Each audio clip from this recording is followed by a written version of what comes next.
In the news tonight, Labour stabbed to death in Tville altercation. But all I tell them, I say, I try to quiet down, and I come back inside, and all I hear, the little girl when I come and tell me, say, oh God, I'm going to get stabbed, and he can't breathe. It's a lano, stabby. That's all I hear. An ExxonMobil and Guyana Shore base responsible for delay in Wales Gas to Shore energy project, says VP Jagdeo. So we had a 3 months delay by Gisby and Exxon to hand over the site to the contractor, for which we have now decided that we will give them an extension of 3 months. The community of Tville was this morning rocked by a deadly altercation involving residents known to each other. That incident occurred at Lot 3 Perry Street, Tville, and has left Amzaya Oinkirk dead. He was reportedly stabbed once in the abdomen and once each on the left and right wrist during the altercation. His girlfriend and mother of his 4-day-old baby was also injured during the ordeal, and she is currently hospitalized. Over the home he shared with his family, his mother-in-law, Shalon Solomon, said she heard the commotion while she was inside the home. She said she ventured outside and tried to pacify the story, and shortly after she received the shocking news. All that I know happened, I was inside and I hearing this noise, abusing. And when the people that abusing long, when the people out is the boy my son-in-law had some abusing. That's all I know. I know nothing more. Just abusing. And the next thing you know, I know what happened. If he go over so or what, I don't know. If he do go over there, I don't know. But all I tell him, I say, I try to quiet down, and I come back inside, and all I hear, the little girl when I come and tell me, say, oh God, I'm going to get stabbed, and he can't breathe. It's a lano, stabby. That's all I hear. And from since then I call it, I'm a family, everybody overseas, everybody I call, I know nothing more. My daughter, the chap, she just get a baby, not even 5 days old is the baby in the chap, she hand and that bus chap in the hand, chap in the chest, and the bori. She said her 36-year-old son-in-law was a taxi driver and very easygoing. He's a soft, easy, quiet person. This is the car. Taxi, he well known around South. He don't get a problem with people. Nothing that I know of. For the since my daughter and him in a relationship was over a year going to 2 years. Right? This is all. Peaceful, quiet, anything. Get a taxi. This car here is do taxi work. How would a mother stab a young man who have a baby? If they have a problem, why didn't she tell them to cool down? Yeah, stop. Why would a mother? According to a report from the police, the incident stemmed from a fallout over a speaker box.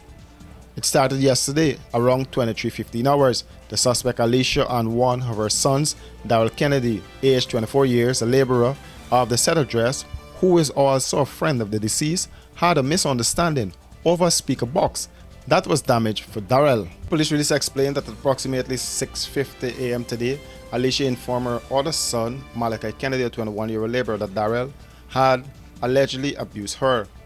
At 7 a.m., Malachi went searching for Darrell and encountered the deceased with an individual named Sean on Perry Street. An argument ensued, leading them to Alicia's residence. During the confrontation at Alicia's residence, Sean, allegedly armed with a hockey stick, struck Alicia on her left wrist. Alicia then allegedly retrieved a knife and stabbed the deceased once in the abdomen and once each on the left and right wrist. The deceased fled the scene, with Sean entered a motor vehicle and proceeded to the Georgetown Public Hospital, where he succumbed to his injuries while receiving treatment. Oren Kennedy's 42-year-old reputed wife, Alicia Edmondson, and son Malachi Kennedy were arrested for the killing. He told this newscast that he woke to the commotion. I hear a big commotion inside here, right? I don't know what happened after, but then you see the person run out there and she get lashed. She get lashed, punch her hand with a wood. Investigations are ongoing.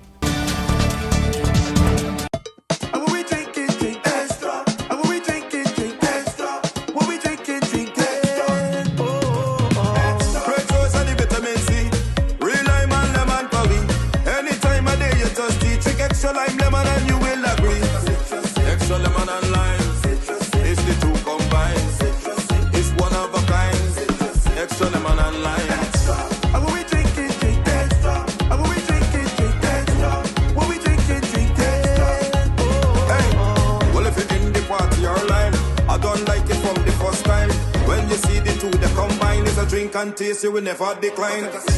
Extra lemon and lime, it's the two combined. It's one of a kind. Extra lemon and lime. Extra lemon and lime. Taste the citrus in every sip.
U.S. oil giant ExxonMobil and its local contractor Guyana Shore Base are responsible for the delays experienced in the Wales Gas to Shore energy project, according to Vice President Bar Jagdeo.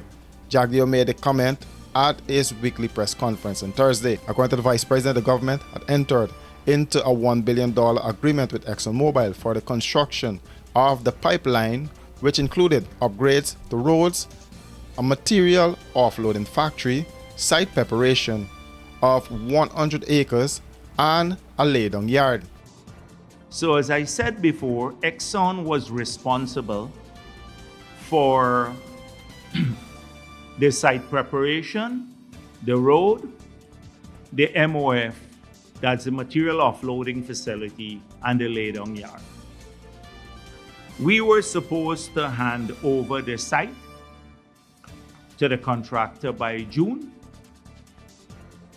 We did not hand over the site, that is, Exxon did not hand over the site until September. And it was still incomplete, and they handed over an additional 14 from the 1 billion that is set aside to the contractor to complete the site. So a 3 months delay. Who was the contractor that Exxon had? It was Gisby to prepare the site. So we had a 3 months delay by Gisby and Exxon to hand over the site to the contractor, for which we have now decided that we will give them an extension of 3 months. That is from end 2024, an additional 3 months. That is why we are arguing that the plant must be completed by April of 2025. The project, he explained, has been delayed for some 3 months. He further said that more time is being sought, but the government believes that a 3 months extension is adequate. The second thing is that Geico was supposed to do the MOF, the material offloading facility, and hand this over by July with Exxon to the contractor. This was done till October, and they still have some issues with that. So that is where the 3 months, we're arguing that 3 months delay on the project came. They want a longer period because the liquidating damages for not completing the project on time for the contractor, if they don't complete the project on time, it's over 11 million US per month. They have to pay in liquidating damages for delay on the project.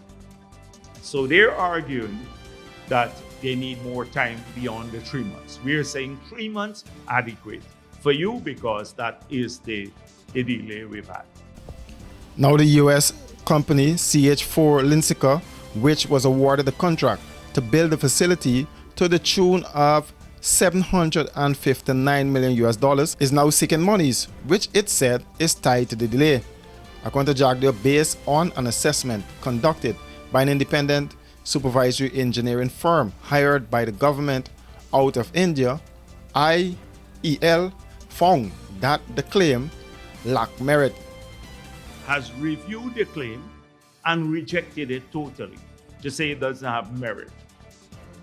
We have legal opinion to say that they have no merit on the financial claim.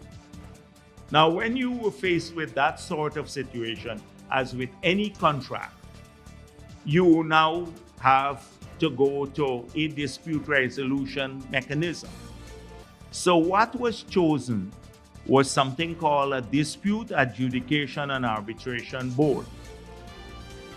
And so the matter is likely to be determined by 3 persons from that board, which is currently being set up.